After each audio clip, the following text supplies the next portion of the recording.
Hello everyone, this is CA Shejal and I welcome you all to the Commerce Bench. So, आज हम आ गए हैं एक नई वैकेंसी के साथ which has been brought by Employee State Insurance Corporation of India जो कि Ministry of Labour and Employment के अंडर में आता है. So, this advertisement is for engagement of young professionals on a contractual basis and इसकी details हम जानते हैं आगे. सबसे पहले देखते हैं कि इसकी लास्ट डेट क्या है. This application link will close on 11 September 2024. So this is the last date for applying. Please take a note. आगे देखते हैं.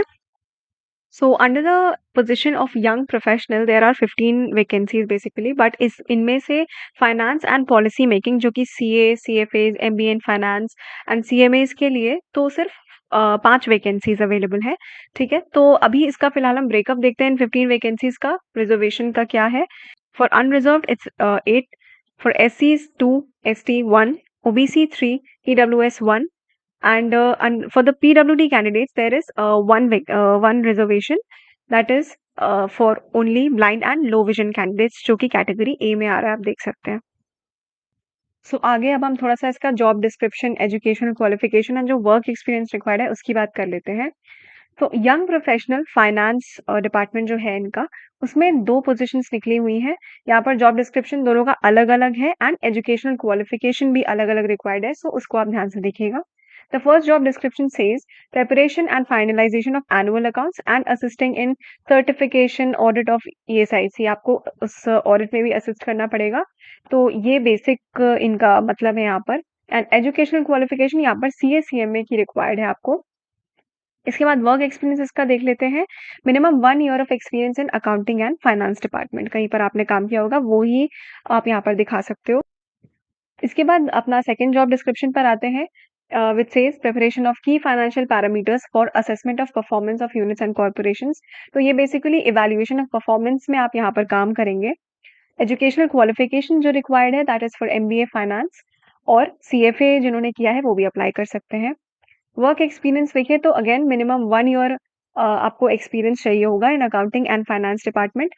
और एक एडिशनल चीज़ है यहाँ पे, आपको domain experience in some ERP system जैसे कि SAP, फिनिकल वगैरह ये भी एक्सपेक्टेड रहेगा. सो ये फाइनेंस वाली हमने दोनों पोजीशंस देख ली हैं. आगे और पोजीशंस की बात करते हैं. एक पोजीशन यहाँ निकली है young professional planning and development department में, जहाँ पर आपको एक्सपर्टीज इन डेटा एनालिसिस आपसे एक्सपेक्टेड है, जहाँ पर आप प्लानिंग एंड डेवलपमेंट डिपार्टमेंट को हेल्प करोगे in formulating, monitoring the various initiatives जो ESIC के होते हैं, उसमें आप हेल्प करोगे. Educational qualification is again MBA and PGDM in finance. Work experience जो आपको रिक्वायर्ड होगा वो है एटलीस्ट 1 ईयर. आपको डेटा एनालिटिक्स या पब्लिक पॉलिसी वगैरह में आपने काम किया होगा, वो आपको यहाँ पर दिखाना है. एंड फाइनली बात करते हैं young professional revenue department. Revenue department में 2 पोजीशंस निकली हुई हैं, जहाँ पर आपका जॉब डिस्क्रिप्शन होगा कि आपको various revenue and recovery schemes जो हैं वो उसके फाइनलाइजेशन, एग्जीक्यूशन वगैरह में आप असिस्ट करेंगे. एंड एजुकेशनल क्वालिफिकेशन जो रिक्वायर्ड है that is MBA and PGDM in finance, इन दोनों में से कुछ भी. और आगे भी आप देख सकते हैं if you are eligible through any of these mediums. Work experience की बात करते हैं तो data analytics and public policy इन सब में अगर आपका है एक्सपीरियंस तो आप यहाँ अप्लाई कर सकते हैं. आगे एक बार इम्पोर्टेंट बात करते हैं अबाउट कि अपर एज लिमिट आपकी क्या होने वाली है. 32 ईयर्स मैक्सिमम एज होनी चाहिए आपकी age on the closing date that is 11 सितंबर को भी आप की मैक्सिमम एज 32 ईयर्स हो सकती है, तभी आप अप्लाई कर सकते हो. देन रेम्यूनरेशन की बात करते हैं तो 70,000 rupees per month. Since I already told you कि ये कॉन्ट्रैक्चुअल बेसिस पर आपको हायर किया जाएगा, तो जो कॉन्ट्रैक्ट है वो मैक्स टू मैक्स 2 ईयर्स तक लास्ट करेगा. एज यहाँ पे लिखा है कि फिक्स्ड पीरियड एज पर रिक्वायरमेंट और 2 years whichever is less. That means कि मैक्सिमम 2 ईयर्स तक रहने वाला है ये. आगे बात करते हैं कि आप अप्लाई कैसे कर सकते हैं. सो आप ऑनलाइन मोड के थ्रू ही अप्लाई कर सकते हैं ESIC की वेबसाइट पर ही. तो ये मैं आपको फाइनली एक बार ESIC की वेबसाइट पर जाकर दिखाऊंगी कि आप कहाँ से किस लिंक के थ्रू अप्लाई कर सकते हैं. ऑल्सो जितने भी इंपॉर्टेंट लिंक्स हैं वो सब आपको डिस्क्रिप्शन बॉक्स में मिल जाएंगे. एज लिमिट मैंने आपको 32 ईयर्स बता रखी है वैसे, बट यहाँ पर कुछ कुछ रिलैक्सेशन है फॉर सम कैटेगरीज. एक बार वो देख लेते हैं. सो वैसे तो 32 ईयर्स है बस for, but for SC ST candidates 5 years plus आप तक भी अप्लाई कर सकते हो, यानी कि 37 ईयर्स ऑफ एज तक भी। ओबीसी के लिए 35 ईयर्स ऑफ एज। पीडब्ल्यूडी अगर में आप फॉल करते हैं बट अनरिजर्व कैटेगरी है तो 42 ईयर्स। पीडब्ल्यूडी प्लस ओबीसी तो 45 ईयर्स। एससी और एसटी प्लस पीडब्ल्यूडी में आप 47 ईयर्स तक अप्लाई कर सकते हो। एंड कभी अगर आपने मिलिट्री सर्विस में भी आप रह चुके हो तो अनरिजर्व कैटेगरी में 35 ईयर्स तक अप्लाई कर सकते हो, ओबीसी में 38 ईयर्स तक, एंड एससी एसटी में 40 ईयर्स तक भी आप अप्लाई कर सकते हैं। So the website through which you are going to apply is www.esic.gov.in। मैं अभी आपको इस पर जाकर दिखाऊंगी।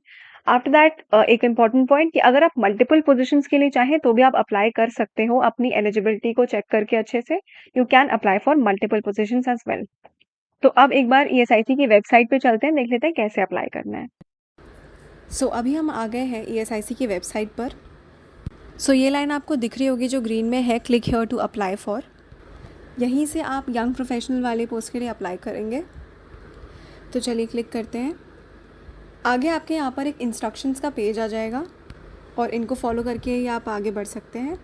सो सबसे पहले आपको रजिस्टर एंड लॉगिन करना पड़ेगा यहाँ पर। उसके बाद अपनी प्रोफाइल कंप्लीट करनी पड़ेगी एंड सारी की सारी डिटेल्स अकॉर्डिंगली जो भी ये मांगेंगे, अपलोड करने को बोलेंगे, सब कुछ करना पड़ेगा। आफ्टर दैट फाइनली आप अपनी प्रोफाइल जो है वो सबमिट कर सकते हैं by 11th of September 2024 latest. So अगर आपको ये वीडियो हेल्पफुल लगी हो तो प्लीज़ अपने फ्रेंड्स के साथ में शेयर करिएगा। Also subscribe to my channel for more such videos and like this video. Thank you so much.